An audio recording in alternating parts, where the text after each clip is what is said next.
Good morning বন্ধুরা, তোমরা সব কেমন আছো? আমার চ্যানেল ঘরে ও বাইরে রত্নে আমি পিউ চলে এসেছি। সকাল সকাল বলতে দেখুন একটুখানি বেলা হয়েছে, যেহেতু আজকে ছুটি আছে আমার বেটুরামের, তো আজকে সকালবেলা কিন্তু সেরকমভাবে আমরা উঠিনি। উঠতে উঠতে কিন্তু বেশ 8টা পেরিয়ে গেছে, অনেকটা বেলা হয়ে গেছে। এদিকে আজকে বেড কভারটা কদিন ধরে চেঞ্জ করা হয়নি, ওয়েদার খুব খারাপ ছিল, এত ঠান্ডা, কাছাকাছি করব কিভাবে, তো বেড কভারটা তোলা হয়নি। আজকে তো বেড কভারটা তুলে দিতে হবে। একটু দেখছি ওয়েদারটা মোটামুটি আছে, না হলেও কিন্তু বেড কভারটা কদিন ধরে চেঞ্জ করছি না, তো নিজেরই কেমন লাগছে, যেহেতু আমি বেড কভার 2-3 দিনের বেশি রাখি না, তো হয়ে গেল কদিনই, তো ওই জন্য আজকে বেড কভারটা আমি কিন্তু চেঞ্জ করে দিলাম। এদিকে আমার বেটুরাম কিন্তু পড়তে বসেছে, ওকে খাবার দিয়ে দিয়েছি। সকালবেলা ফোনটা একটু চার্জ ছিল না, চার্জে দিয়েছিলাম। বেড কভার চেঞ্জ করে বিছানা গোছানো বাগানো, যেহেতু শীতের সময় বিছানা মানে তো জানেন, বিছানার মধ্যে লেপ বালিশ সমস্ত কিছু এ থেকে জেড পর্যন্ত থাকে শীতের জন্য, সেগুলোকে গোছানো। আর ওইদিকে আমাদের উত্তর দিকের জানলাগুলো দেখুন প্রচণ্ড সুসুর সুসুর করে, যেন কেমন একটা নিচের দিকে হালকা হাওয়া ঢোকে, ওই জন্য কী করেছি ওই দিকেও একটা চাদর দিয়ে দিয়েছি পর্দার মধ্যে। এদিকে আমার বেটুরামকে বললাম, বাবা কাল তো ড্রয়িংয়ের কম্পিটিশান আছে, তুমি তোমার পড়াগুলো করে নিয়ে তুমি তোমার কাজ করো। ও ওইদিকে ওর কাজ করছে, আমি এদিকে আমার কাজ করছি। কাজ তো সকালবেলা একটু বেলা হলে দেখবেন যেন তখন মনে হয় কীভাবে কাজগুলো শেষ করব, তাড়াহুড়ো লেগে যায়। সকাল করে কাজ করা অভ্যাস থাকলে যেদিন দেখা যাবে একটু বেলা হয়েছে, সেদিন মনে হয় বাবা আজকে মনে হয় আর কাজ শেষ হবে।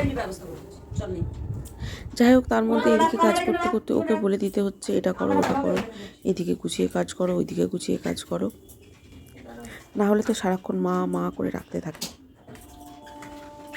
ঘরটাও 2 দিন মোছা হয়নি, আজকে মুছছি, যেহেতু ঠান্ডার জন্য না কোনো কিছু করতে পারছি না, যেহেতু বিটুরাম আছে, বিটুরামের যদি ঠান্ডা লেগে যায় সেই রকম ভেবে সব কিছু করতে হচ্ছে।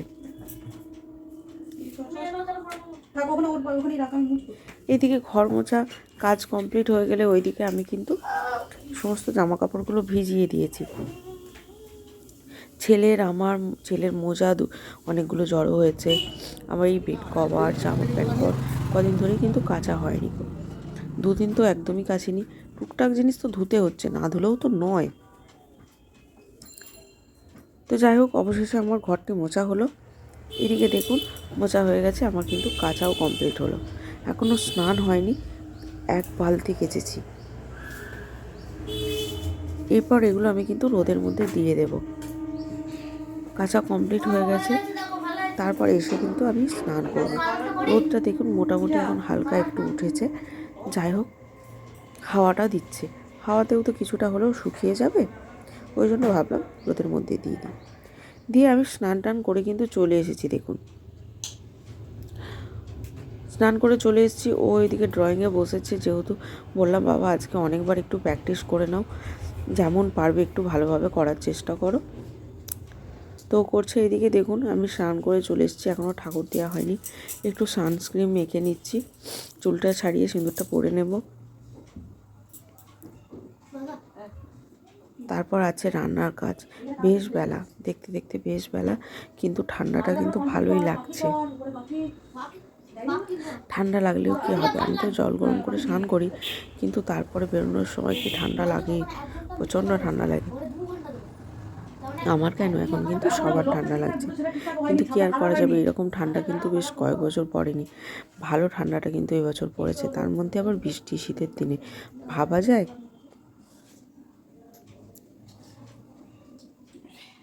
সমস্ত দিকের কাজ কমপ্লিট করে তো অবশেষে এখন আসল কাজ বাকি আছে, পূজা বাকি আছে, আবার রান্নার কাজ।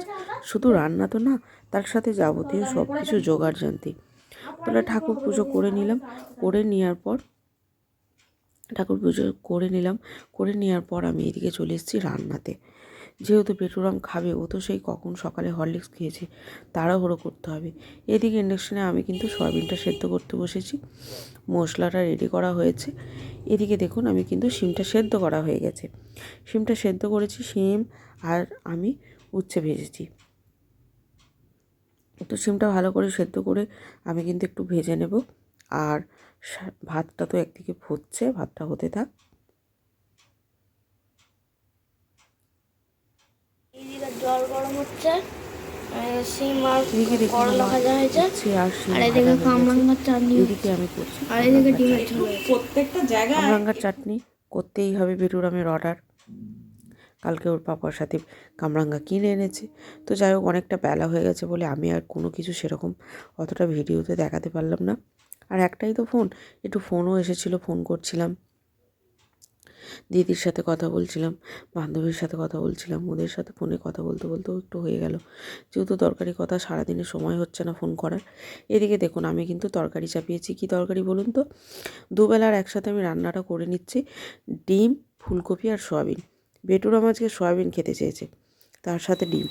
তো আমি কি করলাম, আজকে ভালোভাবে ডিম সেদ্ধ করে ভেজে নিয়েছি, সয়াবিন সেদ্ধ করে ভেজে নিয়েছি, ফুলকপি ভেজে নিয়েছি।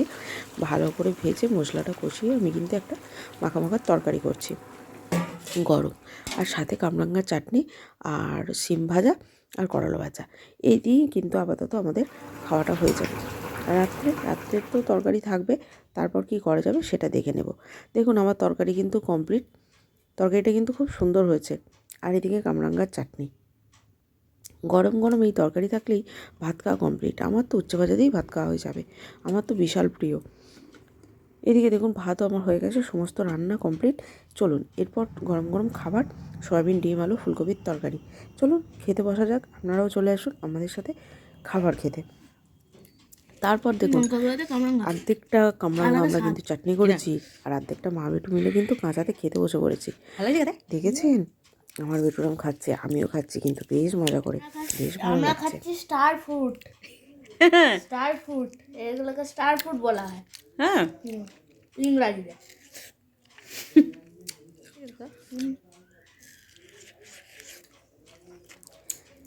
যাই হোক, অবশেষে জামা কাপড়গুলো বিকেলে তুলে দিয়ে এলাম। এদিকে আমরা একটুখানি আজকে ঘুমাইনি, মা বেটা মিলেই ছিলাম বিছানার মধ্যে।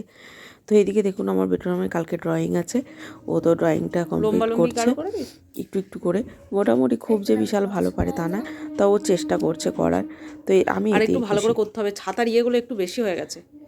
এই যে দেখুন একটু এইটা এইরকম ওকে বলছি বাবা এরকম, না আমি এরকমই করবো। তা যাই হোক, ও ওর মতন করে করুক, ও ড্রয়িংটা আরও ভালোভাবে কালার করে ফোটাতে হবে। এদিকে আমি চলে এসেছি, দেখুন রাত্রে বললাম না তরকারি তো করে নিয়েছি, কিন্তু বেগুন আর টমেটো পোড়াতে হবে। এটাও আমার বেটুরাম খেতে ভালোবাসে, আমরাও খেতে খুব ভালোবাসি। এই শীতের দিনে বেগুন পোড়া, আহা, অসাধারণ লাগে। তো বেগুনটা আমি গ্যাসের মধ্যে বসিয়ে দিয়েছি, বেগুনটা এদিকে পুড়িয়ে নেব। আর এই শীতের সময় বেগুন কিন্তু খুব তাড়াতাড়ি পড়ে যায় গ্যাসের মধ্যে যদি বসিয়ে দেওয়া হয়। এদিকে দেখুন টমেটোটাও কিন্তু পুড়িয়ে দিচ্ছি। এর সাথে টমেটো, বেগুন আর কাঁচা লঙ্কা পুড়িয়ে একসাথে মাখলে না খুব ভালো লাগে, আর বেশ টেস্টি লাগে খেতে। টক টক টক টক, মিষ্টি মিষ্টি, ঝাল ঝাল, বেগুনটা তো মিষ্টিই লাগে খেতে। তো আমি তো বেগুন এইভাবেই পোড়াই, দুদিকে বসিয়ে দিই দুমুখ করে। আর এদিকে আমি টমেটোটা বসিয়েছি, টমেটোও হয়ে যাবে তাড়াতাড়ি, বেগুনও আমার কমপ্লিট হয়ে যাবে। দেখুন খুব তাড়াতাড়ি কিন্তু পোড়ানো হয়ে যাচ্ছে।